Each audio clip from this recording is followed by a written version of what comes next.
यदा यदा हि धर्मस्य ग्लानिर्भवति भारत अभ्युत्थानम् अधर्मस्य तदात्मानं सृजाम्यहम् परित्राणाय साधूनां विनाशाय च दुष्कृतम् धर्म संस्थापनार्थाय संभवामि युगे युगे संभवामि युगे युगे।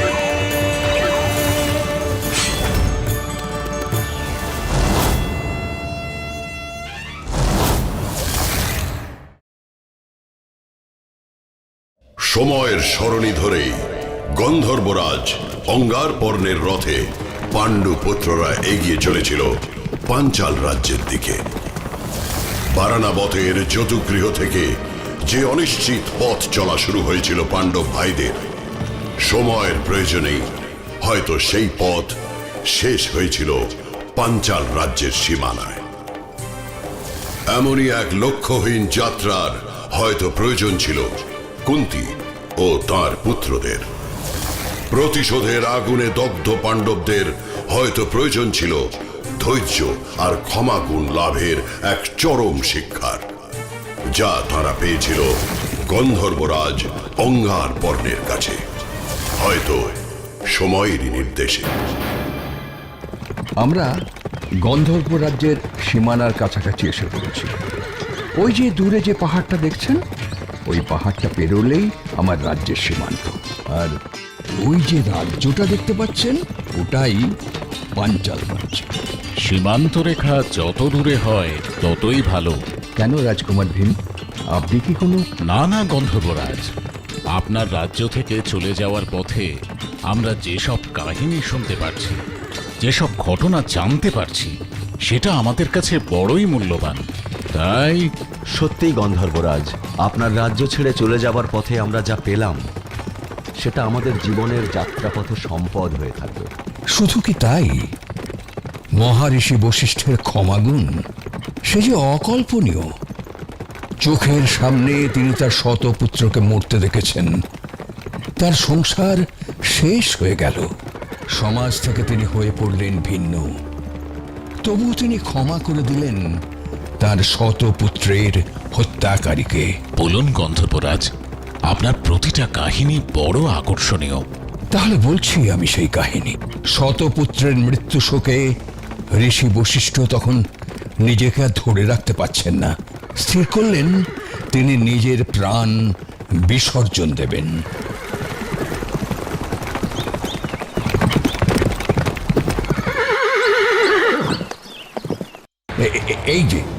এই সেই পাহাড়। এখান থেকেই তিনি আত্মবিসর্জন করার উদ্দেশ্য নিয়ে ঝাঁপ দিয়েছিলেন নিচে, ওই অতল খাদে। আমি আর সহ্য করতে পারছি না। এই পৃথিবীর প্রতি আর আমার কোনো মায়া নেই। আমি চলে যেতে চাই। তাই আমি সিদ্ধান্ত নিয়েছি, আত্মবিসর্জন দিয়ে আমার এই নশ্বর দেহকে আমি শেষ করে দেব। বিদায় বিদায় বিদায় ধরিত্রী, বিদায় বিদায়।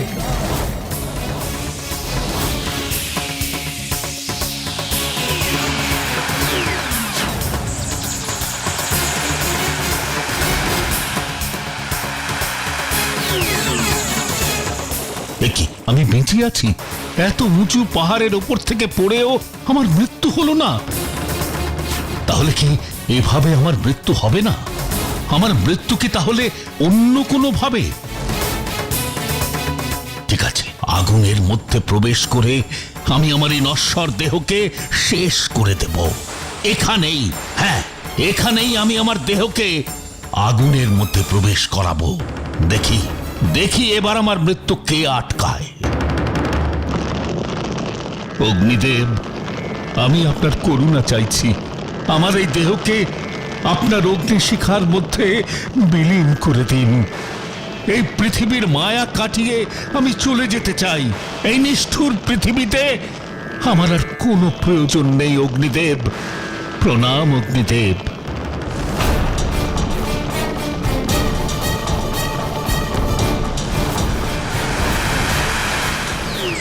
মহর্ষি বশিষ্ঠ, বিধাতার নিয়মে তোমার দেহ এখনো এই পৃথিবীতে জীবন্ত থাকবে। আমি অগ্নি, আমি সব কিছুকে পুড়িয়ে ছাই করে দিতে পারি, কিন্তু সেটাও আমি বিধাতার নিয়ম মেনেই করি। এই পৃথিবীতে এখনো তোমার প্রয়োজন আছে।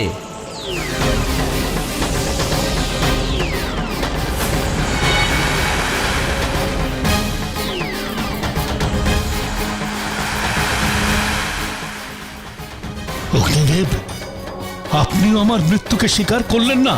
তাহলে তাহলে আমি এখন কি করব? কোথায়, কার কাছে যাব? আমার এই দেহকে যে শেষ করতেই হবে।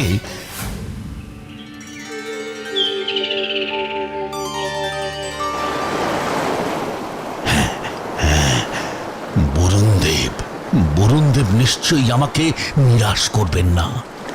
ওই ওই নদীর অতল জলের মধ্যে এই দেহকে আমি বিসর্জন দেব।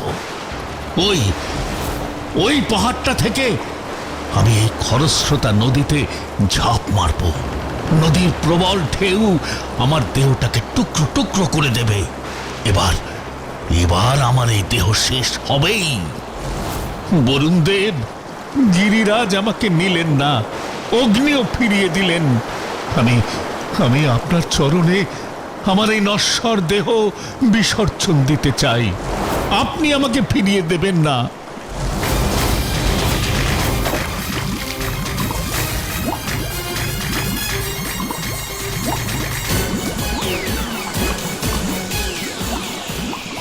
গিরিরাজ বা অগ্নি যে কারণে তোমার দেহের মৃত্যু স্বীকার করেনি, আমি জলদেবতা বরুণ সেই একই কারণে তোমার দেহের মৃত্যু স্বীকার করতে পারছি না মহর্ষি বশিষ্ঠ।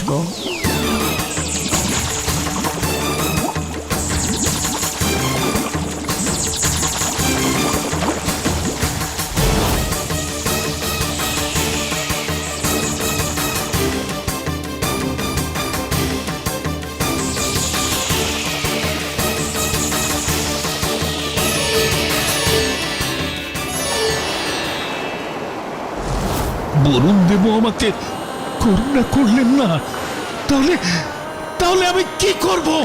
ওম সর্বেশম কিভাবে এই দেহ আমি বিসর্জন দেব? স্বস্তির্ভবতু। ঈশ্বর, ঈশ্বর, আমাকে আমাকে ক্ষমা করুন। শান্তির্ভবতু। এই মানসিক যন্ত্রণা আমি সহ্য করতে পারছি না। ওম সর্বেশম স্বস্তির্ভবতু। সর্বেশম শান্তির্ভবতু। সর্বেশম পূর্ণমভবাতু।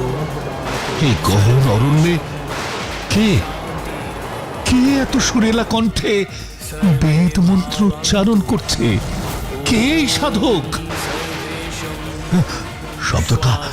শব্দটা ওই দিক থেকে আসছে। সর্বেশম ওই অরণ্যের মধ্যে থেকে আমাকে দেখতেই হবে। এত সুন্দরভাবে কে কে বেদ মন্ত্র পাঠ করছে? শান্তির্ভবতু। সর্বে ভাবন্তু সুখিনঃ। সর্বে ওই শান্তঃ। ওই দিক থেকেই শব্দটা আসছে। ওম সর্বেশম স্বস্তির্ভবতু। সর্বেশম শান্তির্ভবতু। সর্বেশম পূর্ণমভবাতু। সর্বেশম শান্তির্ভবতু। আপনি কে ঋষিবর? আমার পরিচয় তুমি নিশ্চয়ই জানতে পারবে মা। তার আগে বলো, কে এই বেদ মন্ত্র পাঠ করছিলেন? সে আমার সন্তান বাবা, আমার পুত্র। তোমার সন্তান? কিন্তু এখানে তো কেউ নেই মা, আমি তো কাউকেই দেখতে পাচ্ছি না। সে কোথায় গেল মা? তাকে একবার ডেকে দাও, আমি তাকে একবার দেখতে চাই। আপনি তো তাকে দেখতে পাবেন না বাবা, সে এখনো এই পৃথিবীর আলো দেখেননি। কি বলছো মা? পৃথিবীর আলো দেখেনি মানে? হ্যাঁ বাবা, আমি ঠিকই বলছি। সে এখনো আমার গর্ভে, সে এখনো ভূমিষ্ঠ হয়নি বাবা। তার পিতামহ তাকে বর দেন যে সে গর্ভে থাকা অবস্থাতেই শুনে শুনে বেদমন্ত্র শিখে নেবে, আর এই পৃথিবীর মাটি স্পর্শ করার অনেক আগে থেকেই সে গান গেয়ে বেদমন্ত্র উচ্চারণ করতে পারবে। কে কে নারী? ওই আলোর জ্যোতিকে তাহলে ওর গর্ভে থাকা সেই সন্তানের, যে পেটের মধ্যে থেকেই বেদ মন্ত্র পাঠ করছিল। কিন্তু এই নারীকে বড় আপন মনে হচ্ছে, তাহলে কি? বাবা, এই অরণ্যে আপনাকে তো আগে কখনো দেখিনি। সব বলবো মা, আগে তুমি আমাকে বলো মা, তুমি কে? কে তোমার নাম? কে তোমার স্বামী? বলো মা, আমাকে সব বলো। আমার মনে হচ্ছে আমি আমার অতীতকে অনুভব করতে পারছি। তুমি বলো মা। ঋষিবর, আমি মহর্ষি বশিষ্ঠের পুত্রবধূ। কে? কি বললে তুমি? তুমি বশিষ্ঠের পুত্রবধূ? ভগবান, সত্যি তুমি দয়াময়। মা, মা, তুমি তাহলে অদৃশ্যন্তী? হ্যাঁ বাবা, আমি অদৃশ্যন্তী। কিন্তু বাবা, আপনি আপনি কে বাবা? মা, আমি তোমার স্বামীর হতভাগ্য পিতা বশিষ্ঠ। তুমি আমার হতভাগ্য পুত্র শকত্রীর স্ত্রী। বাবা, ভগবান, এ তোমার কেমন লীলা ভগবান! এই জন্যই তুমি আমার এই নশ্বর দেহকে শেষ হতে দাওনি। ঈশ্বর, তোমার লীলার মাঝে সত্যি সত্যি আমরা অতি ক্ষুদ্র, অতি সামান্য। মা, মাগো, আমার দিকে ভালো করে তাকিয়ে দেখো। আমি তোমার পুত্রের পিতামহ বশিষ্ঠ। আমার পুত্র শকত্রীর বেদ মন্ত্র উচ্চারণ শুনে তার নিষ্ঠা ভক্তিতে সন্তুষ্ট হয়ে আমি তাকে বর দিয়েছিলাম যে তার সন্তান এই পৃথিবীতে ভূমিষ্ঠ হওয়ার অনেক আগেই তার মায়ের গর্ভ থেকে বেদ মন্ত্র উচ্চারণ করবে। আমার সেই বরেই আজ তোমার গর্ভ থেকে ও বেদ মন্ত্র পাঠ করছে। মা, বাবা, আপনি? হ্যাঁ হ্যাঁ, আমি মা।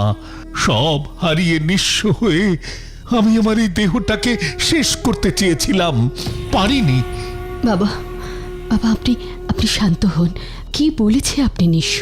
এই পৃথিবীতে আপনার সব কিছু আছে।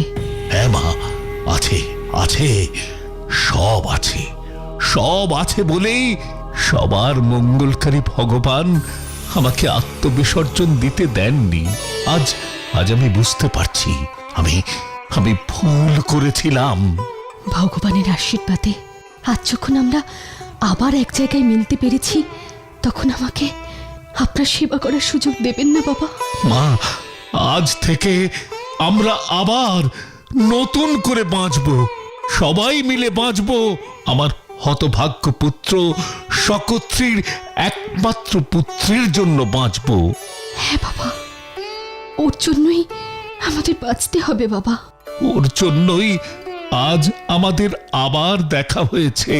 আমার নাতি আমাদের আবার মিলিয়ে দিয়েছে। এই মাটিতে জন্মগ্রহণ না করলেও ও আজ আমাদেরই একজন। ও আমার আদরের নাতি। ওম সর্বেশম স্বস্তির্ভবতু।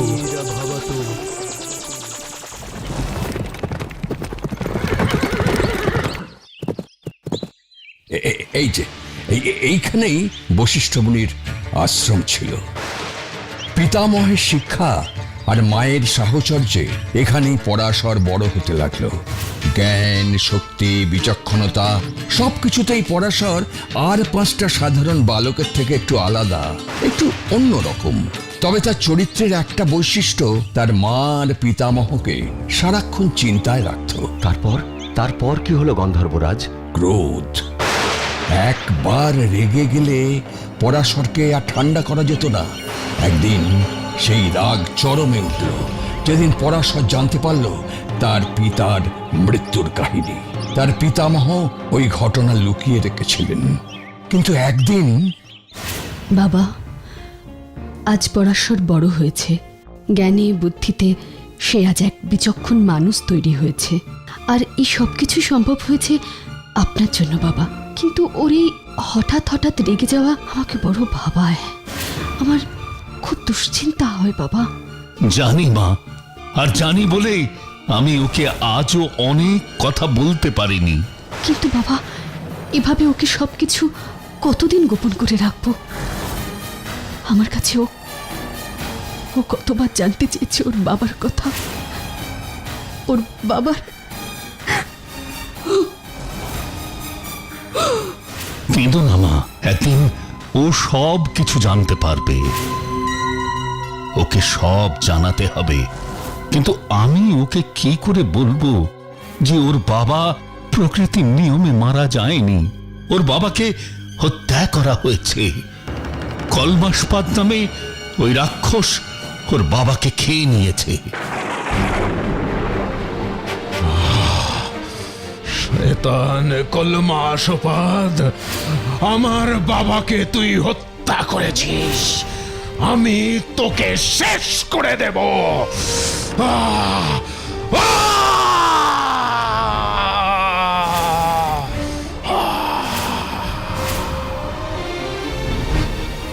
পরাশর, পরাশর দাঁড়াও, আমার কথা শোনো। আমি তোমার দাদু মহর্ষি বশিষ্ঠ তোমাকে আদেশ করছি পরাশর, তুমি যেও না। ক্রোধ সম্বরণ করো পরাশর। তুমি যা শুনেছ তা সবই সত্যি, কিন্তু এই পৃথিবীতে ঘটে চলা সব অপরাধের মীমাংসা করার দায়িত্ব তোমার নয়।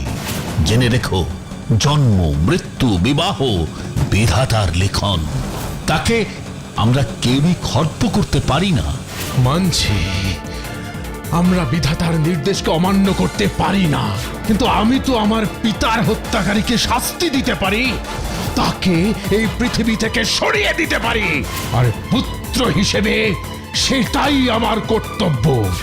আমি তো আমার কর্তব্য পালন করতে চাইছি মাত্র।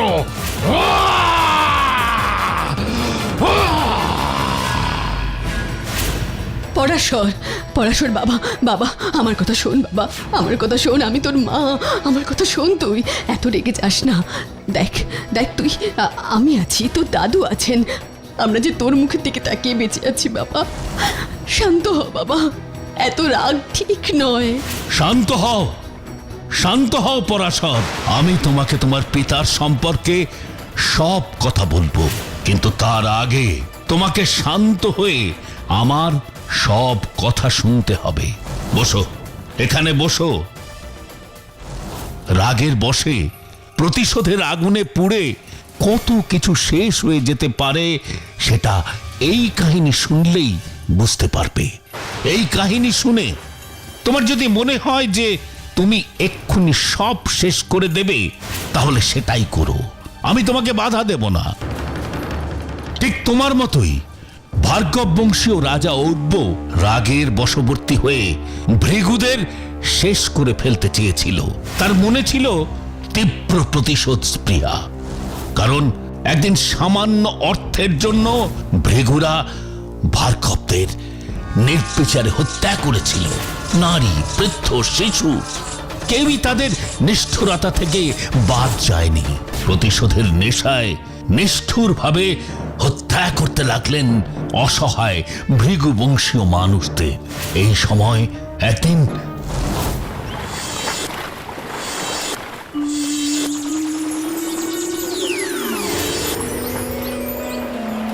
প্রণাম শনিদেব, আমি কখনো ভাবিনি যে আপনার সাক্ষাৎ পাবো, কিন্তু আমার মতো এক সাধারণ রাজার কাছে আপনি। ভার্গব বীর ঔড়ব, তোমার বীরত্বে আমি মুগ্ধ হয়েছি, কিন্তু তুমি যে নিষ্ঠুরতার সঙ্গে ভৃগুদের ওপর তোমার সঙ্গে ঘটে যাওয়া অন্যায়ের প্রতিশোধ নিতে চাইছো, সেটা সঠিক পথ নয়। আপনি কেন এই কথা বলছেন আমি জানি না, কিন্তু ওই শয়তান ভৃগুরা যেভাবে আমাদের রাজত্বকে মাটির সঙ্গে মিশিয়ে দিয়েছে, হত্যা করেছে অজস্র অসহায় ভার্গবদের, আমিও ঠিক সেভাবেই ওদের হত্যা করব। এই মাটি থেকে ভৃগু বংশ লোপাট করে দেব। না উড়ব, ওরা অধম হলে তুমি উত্তম হবে না কেন? তাছাড়া রাগ দিয়ে কোনো সমস্যার সমাধান হয় না। আমার রাগের কথা এই পৃথিবীর মানুষ জানে। তারা আমার রাগকে ভয় পায়, তবুও আমি আমার রাগকে নিয়ন্ত্রণে রাখার চেষ্টা করি, কারণ আমি বিশ্বাস করি মানুষকে ভালোবেসে কাছে টানার মধ্যে দিয়েই অনেক কিছুর সমাধান হতে পারে। উড়ব, যাও এই মুহূর্তে ভাগীরথীর জলে তোমার সব রাগ, বিদ্বেষ, প্রতিশোধের ইচ্ছাগুলোকে বিসর্জন দিয়ে এসো। শনিদেব, আপনি আমাকে... হ্যাঁ, আমি তোমার শনিদেব তোমাকে আদেশ করছি। আজ থেকে ক্ষমাই হবে তোমার একমাত্র ধর্ম। তাই তোমাকেও বলছি পরাশর, শান্ত হও। শান্তভাবে চিন্তা করতে না শিখলে কোনো কাজ সুষ্ঠুভাবে সম্পন্ন করা যায় না। মনে রেখো, এই পৃথিবীতে ক্ষমাই হলো শ্রেষ্ঠ ধর্ম। ক্ষমা করতে না জানলে তুমি সবাইকে ভালোবাসতে পারবে না। এসো এসো, আমার কাছে এসো। দাদু,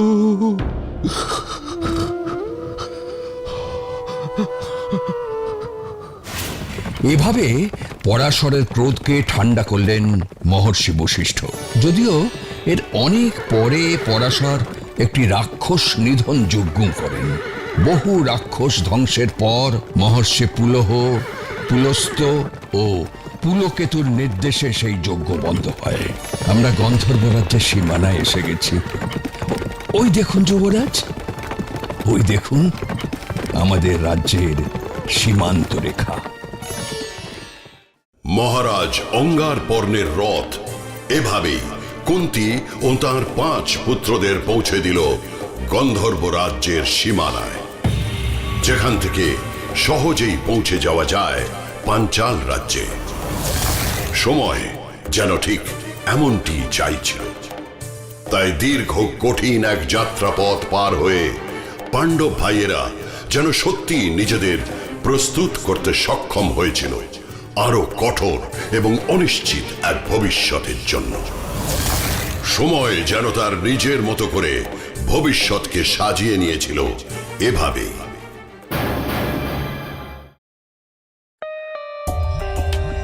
For more updates, subscribe to our channel, click the show links and enjoy watching the videos.